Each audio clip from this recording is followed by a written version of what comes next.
చదువుకున్న మహిళలు గృహిణులుగా ఇళ్లలో మిగిలిపోకూడదని సీఎం చంద్రబాబు అన్నారు. Co working space, work from హోంతో మానవ వనరుల సమర్థ వినియోగం జరుగుతుందన్నారు.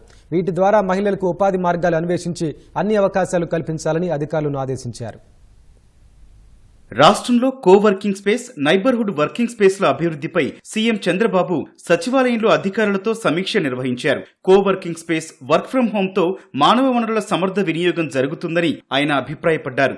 గ్రామాలు, చిన్న పట్టణాల్లో ఉన్న వారికి ట్రైనింగ్ ఇచ్చి అవకాశాలు కల్పించాలని, వారి కోసం వర్కింగ్ స్పేస్ క్రియేట్ చేయాలని సూచించారు. వర్క్ ఫ్రం హోం, కోవర్కింగ్ సెంటర్లతో మహిళలకు విస్తృతంగా అవకాశాలు లభిస్తాయన్నారు. ఇప్పటికీ చదువుకున్న మహిళలు ఇళ్లల్లో ఉంటున్నారని, వారికి వర్క్ ఫ్రం హోం అందుబాటులో తెస్తే ఆన్లైన్ విధానంలో పనిచేసి ఉపాధి పొందుతారన్నారు. మహిళల్లో ఎంతో సమర్థత, నైపుణ్యం ఉందని, కుటుంబ వ్యవహారాలు, బాధ్యతల వల్ల చాలా మంది ఇళ్లకే పరిమితమవుతున్నారని, వారికి అవకాశాలు కల్పిస్తే ఆర్థిక కార్యకలాపాలు పెరుగుతాయన్నారు. కోవర్కింగ్ స్పేస్ సెంటర్ల ఏర్పాటులో 2025 డిసెంబర్ చివరి నాటికి 1,50,000 సీట్లు అందుబాటులోకి తీసుకురావాలని లక్ష్యంగా పెట్టుకున్నట్లు అధికారులు వివరించారు. ఒక్కో సీటుకు 50 నుంచి 60 చదరపడుగుల విస్తీర్ణం అవసరమని, ప్రభుత్వ, ప్రైవేటు భవనాల్లో ఈ వర్కింగ్ సెంటర్లు ఏర్పాటు చేస్తామని తెలిపారు. ఇప్పటి వరకు ప్రైవేటు, ప్రభుత్వ భవనాల్లో 22 లక్షల చదరపడుగుల స్థలాన్ని గుర్తించామని వివరించారు. రాష్ట్రంలో ప్రస్తుతం ఎంతమంది వర్క్ ఫ్రం హోం లో పనిచేస్తున్నారు, వారి అవసరాలు ఏంటనే సమాచారం సేకరించాలని సీఎం సూచించారు.